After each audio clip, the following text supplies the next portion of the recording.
Hi there, Rebecca Mills here with Utah State University Extension to share some wellness wisdom to help you meet your health goals. Today we're going to tackle a topic that will be sure to enhance your experience with food.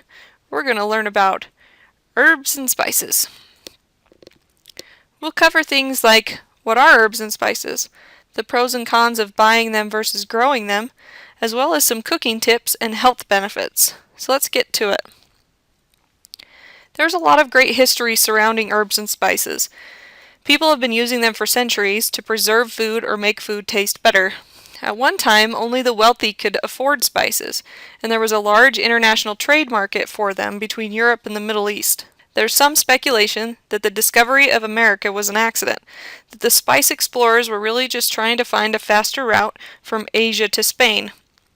Can you imagine their disappointment or the conversation between that boat captain and the navigator? Dude, what's this whole continent doing here? I thought you said Spain was this direction. Kind of funny.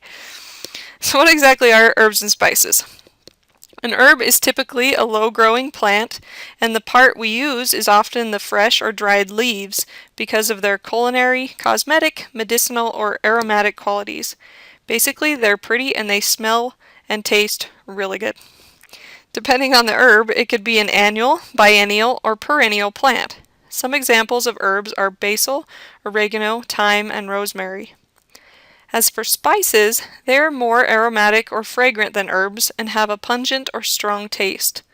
Unlike the herbs, spices more often come from the flowers, fruit, seeds, root, or bark of the plant and not the leaves. Some examples of spices would be cinnamon, which comes from bark, ginger, which comes from the root, black pepper, which comes from a berry, nutmeg, which comes from seeds, and cloves, which comes from the bud. Even though they are different botanically, you might hear the words used interchangeably or simply substituted with the word seasoning. Alright, let's talk about where you can get herbs and spices and some things to consider. Think with me for a moment. Say you've decided to use more spices in your cooking, so you go to the spice aisle at the grocery store. Think of what you might see there. Rows and rows of little bottles, big bottles, powders, dried leaves, whole crunchy looking things, pre-blended seasonings, and some prices that might make your eyes bulge. Of course, when you compare the price to the size of the container, you might be getting a better deal by buying a larger bottle, and usually that's what I would recommend. It's just a good consumer decision to check price per ounce and buy the best price. When it comes to spices though, you'll want to consider how long it's going to take you to use that bottle. The flavor and potency of the spice deteriorates over time. I remember McCormick Spices coming out with a media campaign recently that said something about encouraging people to throw out the spices they had in their cupboards that were still in the old tin canisters, because if you'd had the spice that long, it really wasn't worth its weight in spice, since the company stopped selling tin spice containers like 15 or 20 years ago. Also, I recognize that throwing things out sounds morally wrong, so in the case of spices, consider how much you'll use that spice before you stock up in 10-pound bags of it. Just like most shelf-stable foods, there are things you can do to extend the life of the spice. In general, you'll want to keep spices away from moisture, heat, and sunlight. You can keep spices away from moisture by making sure you measure using clean, dry spoons and keep them stored in airtight containers. As for the heat and sunlight, do you have one of those handy spice racks on the counter or right above the stove where it could get hot and catch the steam off of that pan of boiling water? Also, is there a window nearby? Quite possibly. It's pretty handy to keep spices next to the stove because you need them when you're cooking, right? That's all true, but we may also be decreasing the quality and flavor of our spices by storing them there. In a fact sheet from West Virginia State University Extension Service titled Herbs and Spices, they recommend keeping whole spices 2 to 5 years, ground spices 6 months to 2 years, leafy herbs from 3 months to 2 years, and dehydrated vegetables for 6 months. One way to extend the life even a little bit more would be to store your spices and herbs in the freezer. You can also test the freshness of your herbs and spices by crushing a small amount in your hand and seeing if there's any aroma. If you can't smell it, you won't be able to taste it either. In general, the difference between ground herbs and spices and whole herbs and spices is that the whole herbs and spices retain flavor much longer than the ground ones do. You'll get a fresher flavor by grounding the spice right before you want to use it as well. As for growing your own, spices are most often found on tropical plants and trees. But many varieties of herbs can be grown in the United States either indoors or outdoors. Because herbs grow in small bush-like plants, they really don't need a lot of space either. After clipping the stems, you can gather a bunch together, bind with a rubber band, and then hang them upside down in a hot, dark, dry place until the leaves are crisp and dry. Another method would be to use a dehydrator or to lay the leaves out flat on a newspaper. After they are dry, store the leaves in an airtight container or in the freezer. Or you could just use them fresh. Alright, so you've decided to use spices and herbs, you've decided whether to buy them or grow them, and now the question is, what am I going to do with them? Well, not to worry. There's so much you can do, and I have some great info to share with you about changing up the flavors of your meals with different spices and herbs or seasoning blends. This is a great list of how you can change a meal to different ethnic flavors just by altering the spices used. One tip I would also give is if you're experimenting with adding spices or herbs to your food, start with just a little bit at a time. You can always add more if you want a stronger flavor, but it is really difficult to compensate for the overpowering flavor of using too much of a spice or herb. This list comes from our Utah State University Extension Food Sense curriculum called CREATE. That curriculum teaches how if you have a well-stocked pantry, you can create all kinds of great meals from casseroles to soups, salads, omelets, stir-fry, and much more. Check out that great info at extension.usu.edu/foodsense.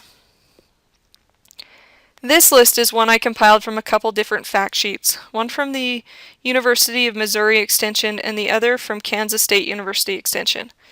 Links to both and all of the other fact sheets I used in preparing this video are available in the video description below. I really like this list because it shows the variety of things you can add herbs and spices to, and what kinds of flavors might mix well together. As you can see, some herbs or spices can be used on many different things, so you might use up that little bottle faster than expected. Another great thing about this is, say you have a picky eater in your family. I think it might be a fun experiment for kids or adults to see if adding a different herb or spice makes the food any more palatable. Again, start small, otherwise you'll waste spices and food, but I encourage you to experiment and see how it goes. I'd love to read your comments below about your favorite way to spice up your mealtime. The last topic I want to cover is the health benefits of incorporating herbs and spices into your diet. First off is the opportunity to reduce your sugar intake. By adding things like allspice, which is a blend of cinnamon, nutmeg, and cloves, or some of the other spices listed here, you might find that you don't have to have as much sugar. One caution is that in some baking recipes, sugar plays a part in the browning, tenderness, or leavening of the finished product. So if you take out too much of the sugar, your end product might be a little different. So just experiment with gradual changes. Another health benefit is the opportunity to cut out some salt by adding herbs and spices. I've mentioned before in some of my other Wellness Wisdom videos about how we typically consume more sodium or salt than we need to, and it can be really detrimental to our health. Part of it is the consumption of processed foods, where salt is added as a preservative. But I know I often fall into the rut of only seasoning food with salt and not trying anything else. One caution here is that even some of the pre-mixed seasoning blends have quite a bit of salt in them, so be careful there. This list of herbs and spices may just work for you in boosting the flavor of your favorite dishes in a different way than salt does. Go ahead, be creative. You might be pleasantly surprised. The third health benefit is an opportunity to reduce our fat consumption. If you're trying to cut fat out of your diet, you may have noticed that your food all of a sudden tastes like cardboard. It's common that when you cut fat, you also end up losing flavor. Spices and herbs to the rescue. Another thing is that instead of using a lot of breading, batters, gravies, or sauces, which often contain added fat, you can marinate with spices or simply create a dry rub for your meats or veggies. Then, of course, another way to cut out just a little bit more fat is to grill instead of fry in oil. And lastly, antioxidant power. There are a lot of things out there that talk about the natural healing benefits of herbs and spices, not all of which are proven by solid research, and some of which may even be folklore. My goal as an extension professional is to share with you things that have been proven, and some of what's out there just simply hasn't been proven. What I can tell you is that there are studies that show that herbs and spices are sources of natural antioxidants, and antioxidants play an important role in neutralizing free radicals and reducing cancer risk. Some herbs and spices even have more antioxidant power per gram than some fruits and vegetables, which is pretty cool. The flip side to that is we don't consume as much of the herb or spice as we do the fruit or vegetable, but we can know that by incorporating herbs and spices into a diet already full of fruits and vegetables only boosts that antioxidant power. This list I have here are herbs and spices with the highest antioxidant levels. Research is also showing that cinnamon can act like insulin in the body and help regulate blood sugar levels. Sage may protect brain cells and help preserve memory and thinking. Turmeric may be useful in treating Alzheimer's, cancer, and cystic fibrosis. Cloves can help ease a toothache. Rosemary may help reduce headaches or prevent damage that could lead to strokes. And ginger is often used as a natural remedy for nausea and vomiting. I'm sure they sell a lot of ginger ale on cruise ships and airplanes. You might notice I use the word may, because basically a lot of this hasn't been proven, but there is research being done on the subject, which is promising. It's always a good idea to consult your physician before basing health decisions on yet to be proven information.